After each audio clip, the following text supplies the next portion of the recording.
Alright, I'm going to show you how to do the Garage 61 analysis so we all can check out how to do that. So to get it, down here in the right hand corner by the clock, you'll hit this up arrow right here and you'll see the 61.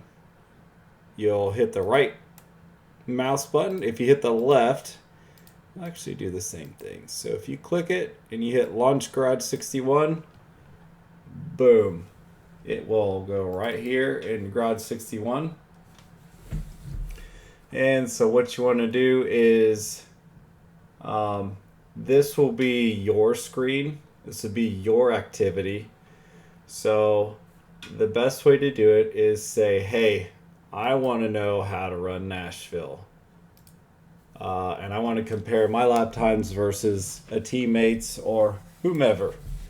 It's actually pretty straightforward of how you do it, but it takes a minute to learn it. So first thing you want to do is go into what you've got here and you say, oh, I want to go into this offline testing. And here's a whole bunch of laps here, but say you want to get one, maybe 10 laps in. So we'll get lap 10 here and we'll hit analyze. So as soon as you hit analyze, you'll come right into here. Now the caveat on that is if you already had one analysis, it'll ask you which one you want to add to. So when you click analysis, you come right into here. So you've got your first lap on analysis. So now what you want to do is you want to go find someone else's lap to compare it to. So we'll go into teams because you're going to be a part of the Premier team. You click the Premier team and then you click on members, because if you click on here it doesn't really work. So you're basically wanting to try to find the member that you want to compare the lap against.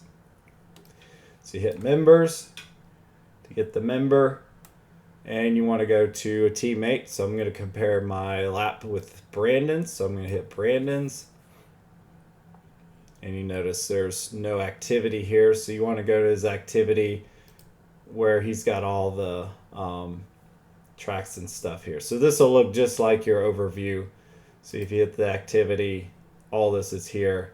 So we wanted to go to Nashville. So we go to Nashville, we'll hit the right arrow. Remember this arrow here on the right will drop this down, up and down. So remember that if you're confused where the stuff is for trying to get comparisons. So we'll do this practice right here. So then it looks exactly the same. You can see which setup was used here. And you want to go, well, I want to go 10 laps in. I want to do a 10 lapper. So this looks like a nice long run. So 10 laps at 37. So we want to go 47 here. So we want to hit analyze to get this lap. And then it'll bring up this screen here, which is what I said. If you already had one in there, it'll pop up. If you had multiples in there, because you can create a new one to compare to. So if you were done with that one, you can create a new one. So we're going to compare it with mine. We're going to go into it and we are going to look at the differences in time and where time is made up and lost. You can see the speed trace, you can see the throttle and brake trace, all this stuff in here. So you can tell where everything is being gained and lost in. You can see that right here on the front stretch looks like, so we have me in red, come up here, me in red, Brandon in blue. This lap was roughly half a tenth faster. It tells you where I was faster, where he was faster. So sector 1, he was 7/100ths faster than the last section. I was 2/100ths faster. So he was gaining on me and I gained on him on the second half. So if we come in and look at the line, you can tell that he went low right to the apron, came up the track, and our lines are very, very similar on entry, but you can see that his is slightly lower than mine, so slightly more shallow entry. So you can see that. And then we're dead on top of each other through the corner, hugging that yellow line. And then he's actually a little more shallow on exit, and I'm a little more wide on exit. And then down here you can see the time gain and time loss. So he gained on me all the way to the center. So the center, he had almost a tenth at the center. But what you can see is I broke sooner than he did. He broke a little later. And we hold the brakes for roughly about the same amount. I hold mine a little bit longer, and I had a little bit more initial brake. And you can see right here on the speed trace, he's got more pop out here, so he had more speed on entry.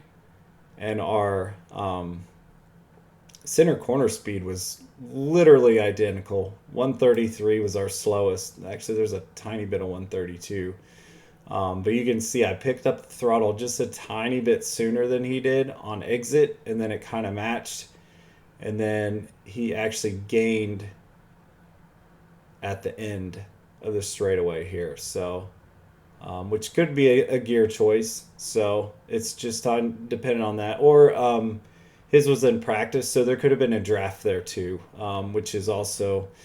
actually, take that back. It probably was a draft because his was in practice and mine was in a test session. So, so he gained back up here, and then going into the turn, you can tell that we broke really close to the same. He broke a little bit later, and if we look at the line here, so let's go down. Interesting. We are very, very, very close to being right on top of each other. His was shallow and then arced a little less. So his bringing it down into the center was a little bit slower than mine was with the shallow entry. But still, right in the middle of the corner, we are right on top of each other. So the driving is within, I mean, we're talking within a couple feet. He ended up slowing up a little bit more on center turn, had a really good run off, and then had probably still draft here on exit. So overall, it was like, I mean, these lap times are almost dead on top of each other. He had a little bit more shallow exit. If we read the brake traces here, you can tell that we hit the brake, or I'm sorry, off throttle. We already examined the brakes. The brakes were different but similar. The brake points, he was a little bit more aggressive on entry on both corners, and I had drug the brake a little bit longer, which helps right front tire burn for me at least. Throttle traces, you can see we let off at almost exactly the same spot. I mean, within... Mine was all the way off at... actually, he let off quicker than me. But we're talking 4 feet, 5 feet. I mean, it's crazy. I got back on a little bit earlier and a little bit harder, whereas he had a little bit easier on. And then down the back stretch, he got off sooner. So he coasted in just for a few feet while I was swapping gas and brake. So I was kind of on the brake at the same time as the gas. And then off throttle, and then I was on throttle a little earlier, but both our throttle traces are almost identical. I mean, that's still a couple feet. And you can see that the foot counter's down here at the bottom. You see it comes up. He may have gotten a little bit loose off throttle, on throttle again, and then really hard on throttle earlier than I did, and then coming off the corner. So, and that shows on the speed where he gained off a little bit harder because he was on throttle a little bit harder here. Steering input. We both have force feedback, so a lot of ours are going to be a little bit more bumpy compared to people that don't have like a ton of force feedback. And then compounded on Brandon's is he also has a motion rig, which makes it even more bouncy than mine. So So if you just kind of think about it normalized and kind of look at, you know, what's going on here, where here in this part of the track, let's see where that is. Right here. So just on entry, like I have a little bit more sharper turn in there. Um, and he has a little bit more aggressive turn on exit. So pass center through exit. So whereas I use a little bit more steering just before center, he uses a little bit more steering just after center. And then into 3 and 4 right here, looks like I use a little more initial turn on center. We're pretty much almost absolutely even through 3 and 4, and then we both get loose. You can see a lot of counter steer here between both of us. It just gets loose there, and then you can see both of our traces fall off. And so steering wise on this, pretty daggum close. So when you go out and you go and run this stuff, and you put a lap on here, and you put so whoever setup you have, you put, you know, one of their lap times versus one of yours, because there's a case to where mine might drive a little better in a different spot in the track than Brandon's. You know, we've had instances where Brandon's diamonding of the corner was better if you ran it that way versus mine. It might be better hugging the line. So so definitely compare it with the setup guy that you ran, and even try to find the setup he ran to kind of visualize what you got to do. But the most important thing is probably right here, the braking. Try to follow this brake trace. If you're really shallow on the brakes, you don't give it enough brake, you don't hold the brake for long enough. Huge thing. If you don't hold it for long enough, you're going to burn up your right front tire. If your steering here before center is too much, so if, you know, we're at 20 and you're already at 30 degrees here in steering, you're roasting it too hard in. You look at your line and you see that, you know, maybe you're going to be down here below this blue line. That means you're in too shallow. So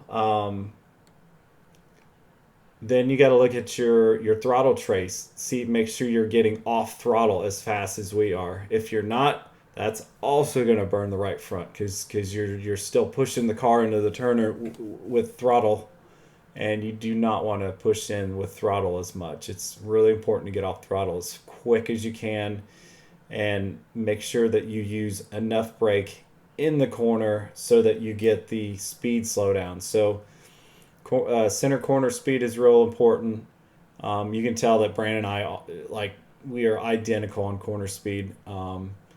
This one was a little bit different, but when I say a little bit, I mean 2 miles an hour. Look at that. 2 miles an hour is nothing. It's very little, and you can even tell that, you know, judging by this line, this is our delta line.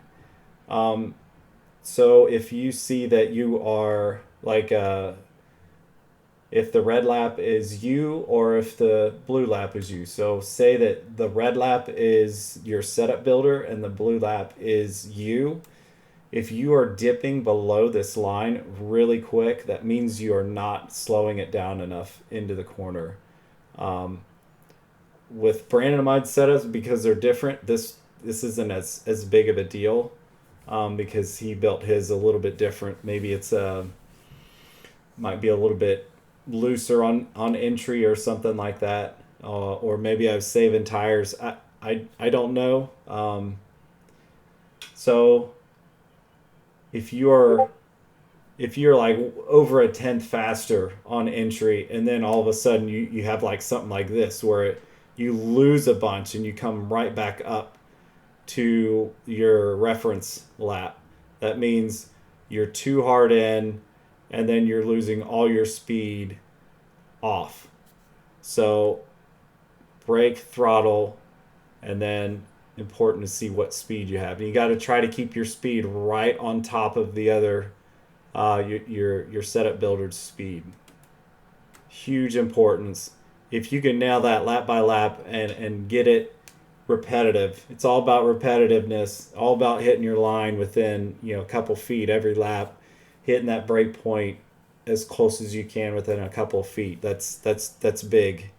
And then making sure you're not oversteering, brake throttle, speed, and then your delta. So if say you pick your lap first and then your builder's lap second, this will be flipped. So if you are losing time, let's see, if you're gaining, so if you're losing time, so if it goes into the positive, that means you're over driving. So like your reference lap is you, and you're gaining too much on your setup builder on entry. That's not what you want to do. You want to keep this within, what are we here? Half a tenth. You want to be a half a tenth or less with your setup builder. So I hope this helps on how to do coaching a little bit with yourself. We absolutely do not mind to help you coach, but if you are out there and you're like literally struggling and it's 9 o'clock in the morning and everybody's working and you're like, hey, I need some help, this is the tool to help. You go in, you select your lap, and then you select your builder's lap with the setup, and then you go look at all these peripherals, and then you could go out. So I'm going to show you how to do a second analysis. So we'll do one more just so you kind of get the feel. So you want to hit overview up here. Overview will take you back to this right here. All right. And this will take you back to everything you ran. So we're going to do Nashville again. And I'm going to go back to this. So say now I want to look at lap 20. So I go down here and I find one I like, which I missed. Let's go up here. Whoops. All right, so let's do 20. 57, 67, 77. Here's the lap 20. So we hit analyze. So you have this again. When you hit analyze, it'll always pop up something like that. But because we're doing like at the 20 lap mark, we want to create a new one. So just remember, you just click the analyze button. It'll pop this up, or it'll pop directly to it. Since we already had one created, we don't want the 10 lap, we want the 20 lap, because we're curious about 20 laps in. So let's do create. So here we go again. I got my lap in here. We're going to go back to the teams button. Feel free to pause this and walk through this at any point. Go back to teams. Go to your team, Premier. You go to the members page. And then you click on the driver you're interested in that built your setup. Or, whoever you want to compare it to. And then you go over to the activity button. And then you select your track, which we already had the Nashville open. I'm going to go to practice. And then I'm going to find a longer run. And then I'm going to pick 20 laps in. So 37, 47, 57. Hit analyze. And then it'll tell you how long ago you created this. So this one was very, very recent. So 55 seconds. So I'm going to click into that one.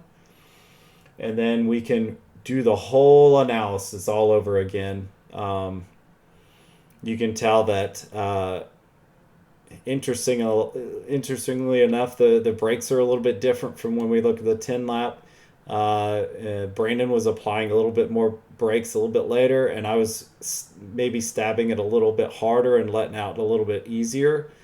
So it's interesting to see the progression through the laps, but overall, realistically, there's not a lot of difference between how we drive, lap 1 all the way to lap 30 in terms of braking, throttle points, and all that. You're just kind of doing it more gently. on throttle and a little bit more aggressive on brakes so that you can slow the cars down because the tires are wearing out. You can tell like the center corner speed is a little bit different. I think we're a 133 and now we're 133, 130, and then I don't remember what this turn was. Um, but you can tell that the how Brandon drove was very similar because he was beating me into one, and then he would bring it down, and then we would kind of match going out, and then the same in three. Whereas I'd beat him in the center, and he would kind of catch back up on exit. So it's very very interesting how kind of like when we both go and we both get a lot of repetition, these lines become the same in our deltas. And same with the throttle trace; they're very very similar. We didn't have the loose off on four, but you could tell he got in the gas earlier than me comparatively, and it's the same every lap. I'm telling you, if you're driving it completely different, lap 1 to lap 10 to lap 20 to lap 30 to the end, uh, steering in way harder, braking like excessively, almost locking up the brakes, center turn to where the thing won't turn and you've got the thing cranked. Uh, so it's, you know, it, the driving style has to be similar. Otherwise, you're going to burn something up, right front, right rear, whatever you have it, and just create handling issues throughout the whole run. So I hope this helps. This is going to be I know this is a pretty long video, but um, you should at least have an indication of how to go in there, hit the analyze, go to your driver, setup builder, or another teammate and get what you need and overlay this stuff and kind of look at, oh yeah, I'm braking too hard, or I'm braking too early, too late, not getting off the throttle as hard. My center corner speed is 10 miles an hour too slow. I need to roll the center a little bit better. Um, One thing to note on driver coaching is you'll notice that, and Brandon actually does it the best here. I'm usually pretty exaggerated, but when you get on throttle, that's when you start turning the wheel. Like you're not, so before you get to the center, you're not cranking the wheel. So if you're on brake or not on throttle yet, and your steering trace is already way up here, and then you start getting on throttle, that's a lot of your right front burn. You gotta kind of hold the steering wheel, at a good steady point, and then when you're off the brakes and on throttle, then you can start turn the wheel harder to get it to turn, to get it to work off the right rear, because the entry is going to be very critical so you don't get the right front burn. And then you can see Brandon did it more so than I did. I definitely did it. You can see his is more exaggerated. So he's on throttle here and then turning harder and then letting the wheel go. So I hope this helps. When I usually build setups, I burn the right rear off, and how I just told you to do it is how I burn the right rear off. I don't burn the right front off. If I do that, the setup's too tight. So steer more when you're on throttle through the center. Don't steer harder on entry. If you're over driving, you need more brake, or you need to adjust your line. So that's a tutorial, and good luck. I hope this helps people.